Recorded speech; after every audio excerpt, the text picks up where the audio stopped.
로마 감옥에서 4권의 서신서를 썼는데요. 에베소서, 골로새서, 빌립보서, 빌립몬서 이 4권의 서신서를 썼는데 감옥에서 썼다 해서 옥중 서신이라고 부르고 있습니다. 오늘은 그 옥중 서신 중에 한 권인 에베소서를 살펴보려고 합니다. 책의 이름이 에베소서여서 에베소 지역의 성도들에게 쓴 편지인 것 같지만 1절 말씀해 보니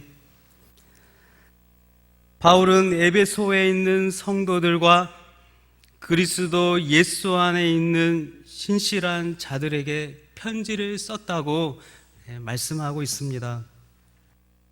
에베소 지역의 에베소 교인들에게만 쓴 것이 아니라 하나님을 믿는 백성들, 소아시아 지역의 많은 교회들, 믿음의 성도들이 회람할 수 있도록 그들도 두루 이 서신서를 볼 수 있도록 그렇게 바울은 감옥에서 에베소서를 썼던 것입니다. 그로 인해 당시 로마의 박해 속에 고통 가운데 있는 믿음을 지키며 하루하루 살아가는 믿음으로 살아가는 성도들이 이 서신서를 읽고 위로와 소망을 얻었을 것입니다.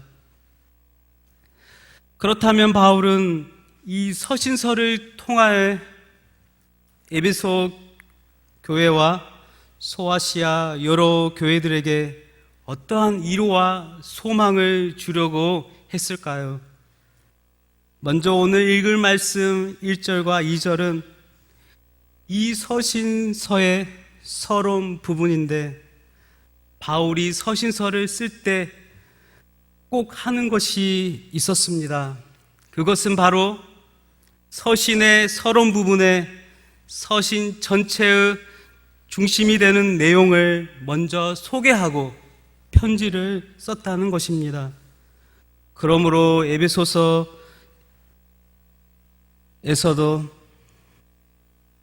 1장에서 6장까지의 전체를 아우르는 중심 내용을 이 서론에 기록을 했다는 것입니다.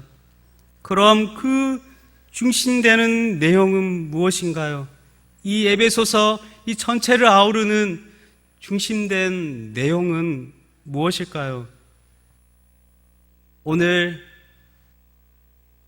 말씀의 제목 하나님의 뜻입니다. 하나님의 뜻으로 말미암아 바울은 에베소 교인들과 소아시아 지역의 교회들에게 하나님의 뜻이 무엇인지 분명히 알려주려고 했던 것입니다. 그런데요, 여러분, 하나님의 뜻 너무 익숙한 단어이지 않나요?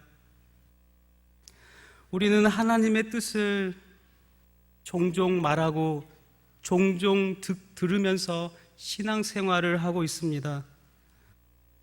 어떤 것을 준비하고 계획하고 하는 모든 일이 하나님의 뜻임을 믿으며 우리들은 하루하루 살아가고 있진 않나요?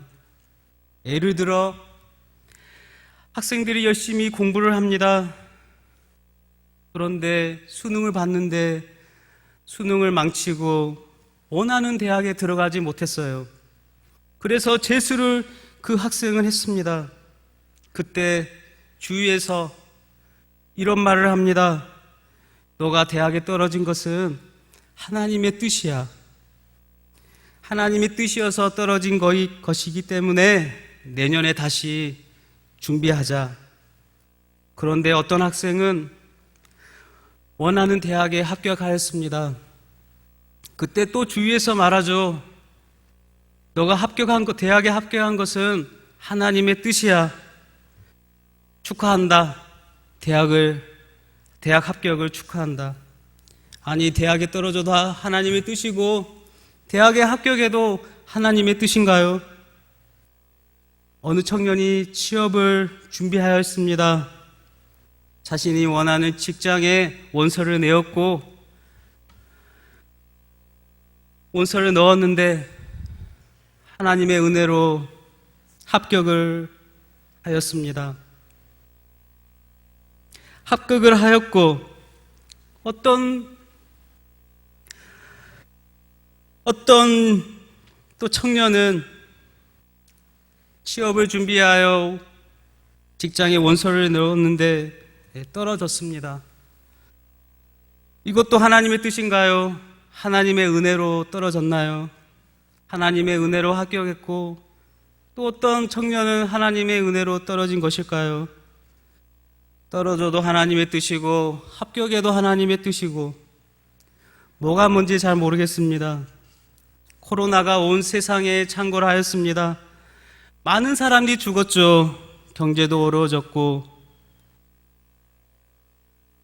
많은 청년들이 실업자 처지가 되었습니다. 세상은 힘들다고 아우성입니다. 그렇다면 이 코로나 하나님의 뜻일까요? 과연 하나님의 뜻이 아닐까요? 우리가 하는 모든 사업과 직장과 일상의 모든 하는 일이 모두 다 하나님의 뜻으로 여겨져야 할까요? 우리는 너무 쉽게 하나님의 뜻의 단어를 사용합니다. 그러나 하나님의 뜻은 쉬운 단어가 아닙니다. 쉽게 쓰는 단어가 아니죠. 굉장히 어려운 단어입니다. 우리들이 이해할 수 없는 단어인 것이죠.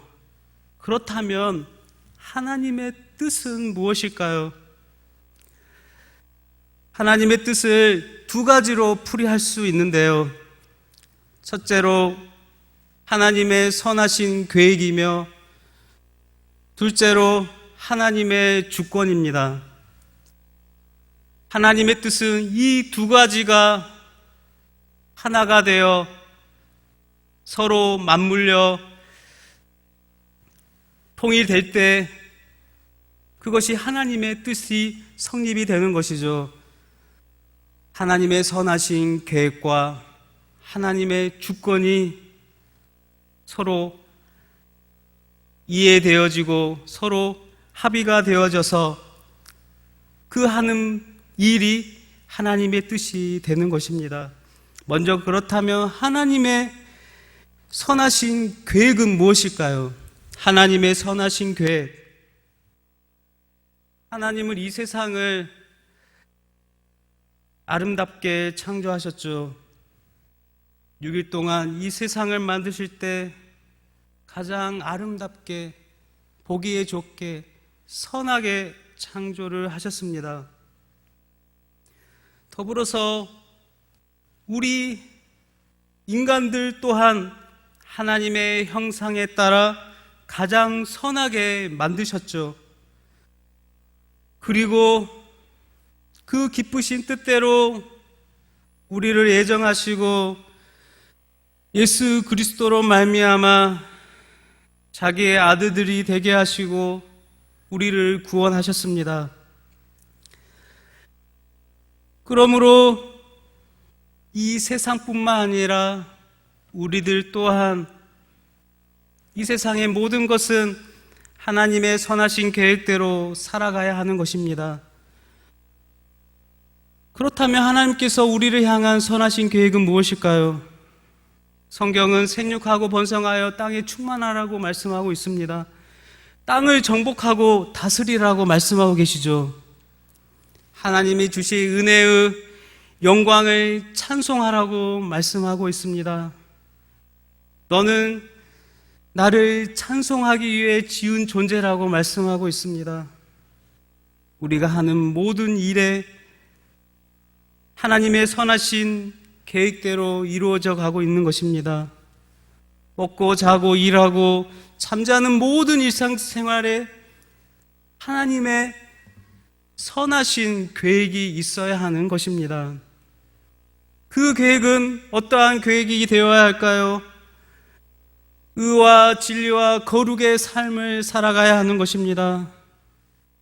그러나 그렇게 의롭게 거룩하게 진실하게 살지 않을 때 하나님과 하나님의 선하신 계획과는 반대의 방향으로 가게 되어지는 것이죠. 그러한 사람은 하나님 외에 다른 우상을 섬기게 되며 하나님보다 더 자신을 사랑하게 되고 세상 풍조에 휩쓸려 죄악 속에 살아가게 되어지는 것입니다. 하나님의 계획을 알았던 바울, 그는 자신의 이치와 존재를 분명하게 알았습니다. 자신의 존재를 확실하게 인지하고 그리스도 예수의 사도라는 정체성을 확고히 하였습니다. 그래서 그는 죄악된 세상 속에서도 흔들리지 않고 복음을 위해, 주님을 위해 온 힘을 다하여 자신의 사명을 감당하였던 것이죠. 어떠한 어려움과 환난 속에서도 믿음을 지키며 그리스도 예수의 사도의 사명을 감당했던 것입니다. 충성되이 감당했던 것입니다. 그는 자신이 예수 그리스도의 사도라는 그 정체성을 확고히 했던 것이죠. 그와 반대로 에베소 지역의 성도들은 어떠했나요? 그들은 하나님이 선하신 계획 가운데 하나님의 자녀가 되었음을 인지하지 못하고 자신이 어떠한 존재인지를 확고히 하지 않았습니다. 그로 인해 교회 안에는 다툼이 있었고 교회에 분열이 있었으며 세상의 풍조와 공중의 권세 잡는 자를 따랐습니다. 그로 인해 에베소 지역에 거대한 신전들이 많았는데 특별히 거대한 아드미오 신전 앞에 교회들은 맥없이 힘을 쓰지 못했던 것입니다. 그러던 어느 날 사도행전 19장에 바울이 에베소 지역에 사역을 하며 두란노 서원에서 2년간 하나님의 말씀을 가르쳤죠. 사람들에게 복음의 메시지를 전하였을 때 사도행전 19장 19절에 마술을 행하던 많은 사람들이 자신의 마술책을 가지고 와 모두 불태워버리는 역사가 일어났습니다. 한 말씀 찾아볼까요? 사도행전 19장 19절 말씀입니다.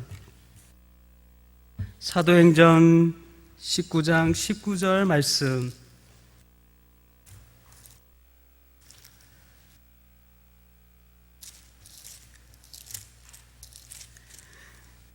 이렇게 말씀하고 있죠.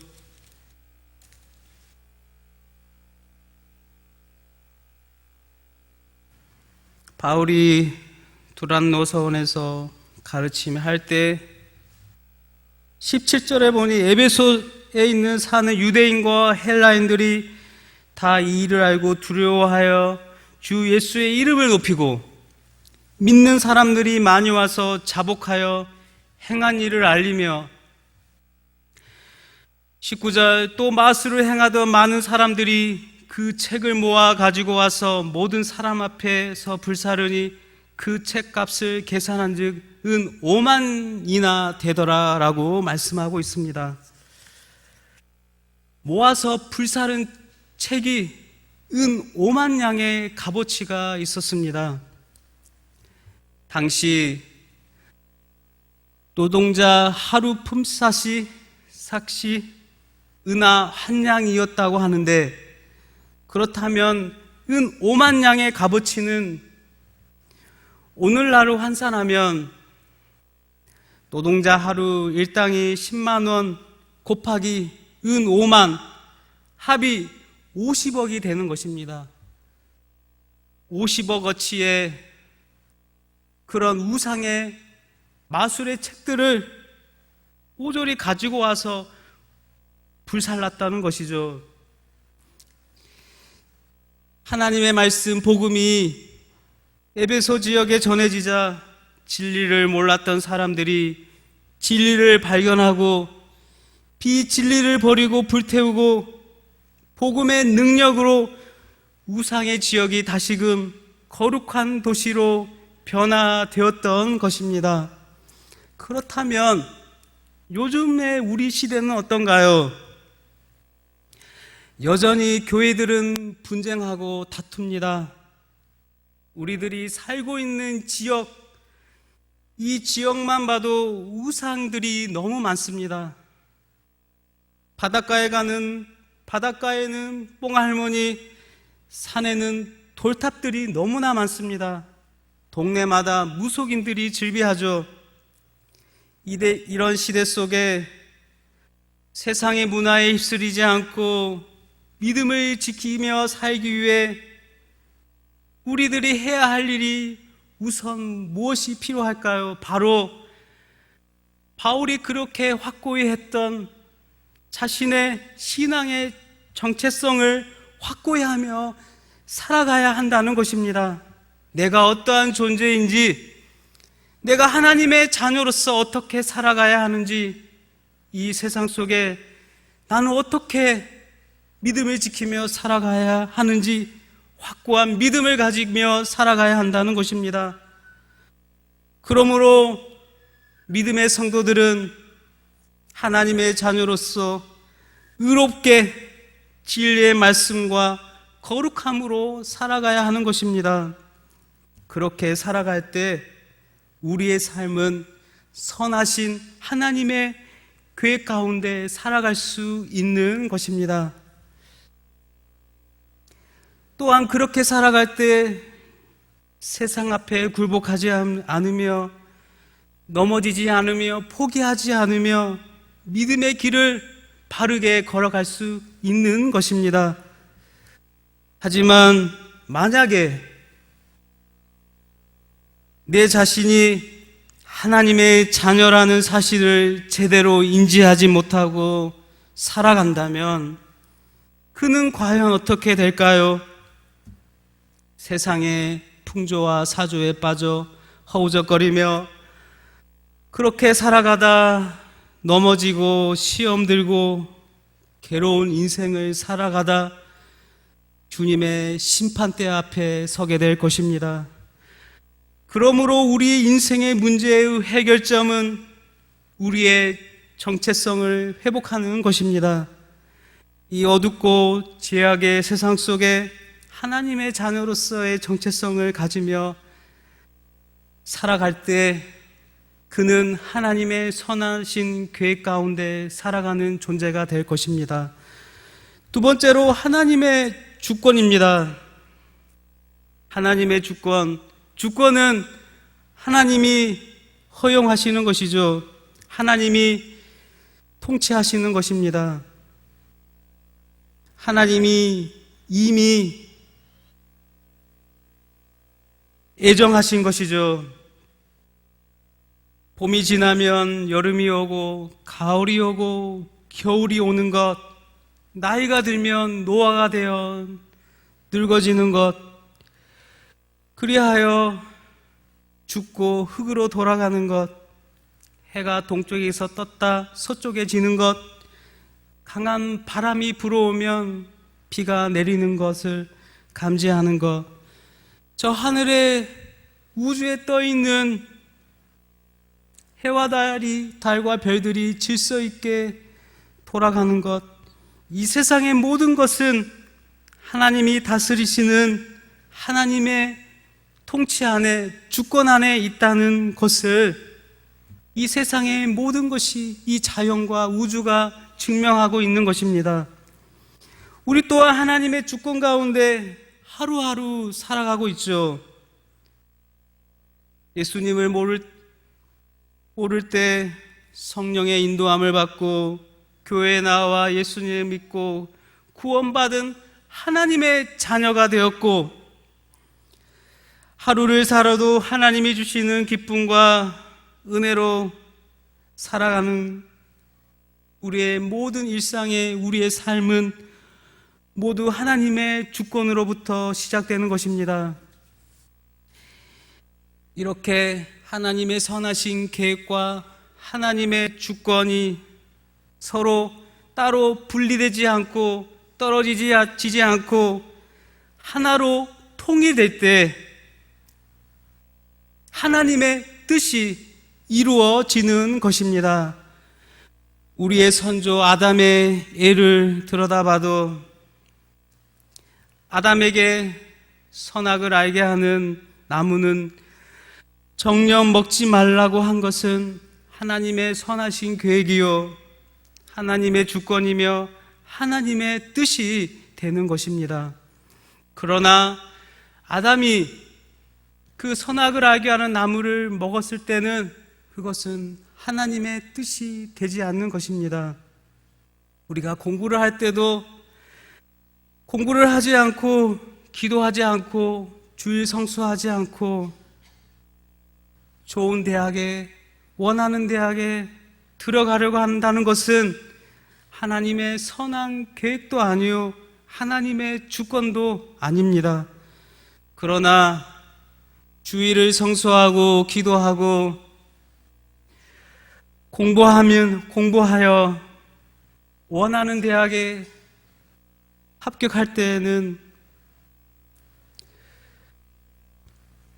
그는 하나님의 뜻이 이루어지는 것이고 그의 입술의 고백으로 하나님의 뜻대로 하나님의 은혜로 대학에 합격하였다 고백할 수 있는 것입니다.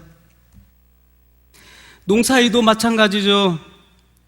봄에 씨를 뿌리고 수시로 무시로 논밭에 가서 논밭을 일굴고 식물을 돌봐줄 때 가을 추술 때 풍성한 열매를 맺을 수 있는 것이지만 씨만 뿌리고 잡초도 뽑지 않고 돌도 고르지 않고 방치해 놓았다가 가을 추수 때 곡식을 거두려고 하면 제대로 된 열매를 맺을 수 없게 되는 것입니다. 제대로 된 열매를 가질 수 없는 것이죠.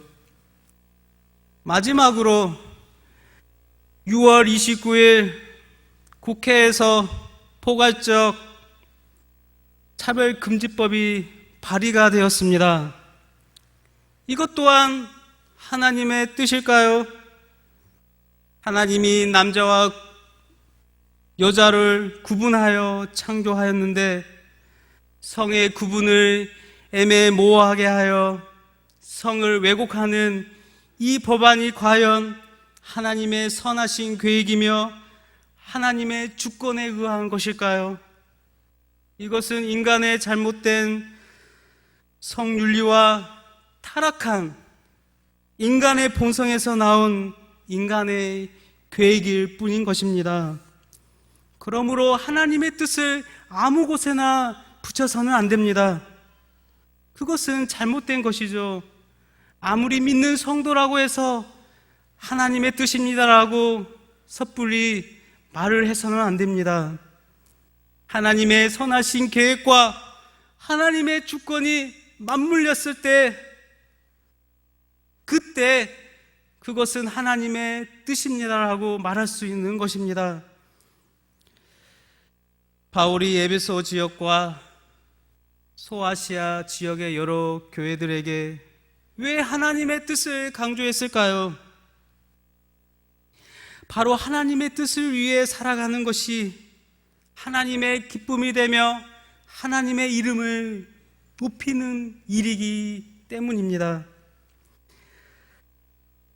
하나님의 뜻을 온전히 이루어드리는 삶을 살아갈 때 하나님이 기뻐하시며 하나님이 영광을 받으시는 것이죠. 그와 반대로 하나님의 뜻대로 살지 않고 하나님의 주권을 인정하지 않고 하나님의 통치를 받으려 하지 않고 하나님의 선하신 계획대로 살지 않고 내가 원하는 방식대로 내 마음대로 인생을 살아간다면 그는 결코 하나님의 기쁨이 되지 못할 것입니다. 그는 하나님의 거룩한 이름을 이 세상의 사람들의 입에 오르락 내리락 내리게 하는 하나님의 진노의 자녀가 되고 말 것입니다. 그러므로 우리는 하나님의 뜻을 온전히 이루어드리는 삶을 살아가야 할 것입니다. 하나님의 높고 위대하심을 찬양하며 하나님의 높고 위대하신 이름을 높이며 세상 속에 하나님의 말씀을 전하며 선포해야 하는 것입니다. 그러한 자들이 세상 속에 선한 영향력을 끼칠 수 있는 것입니다.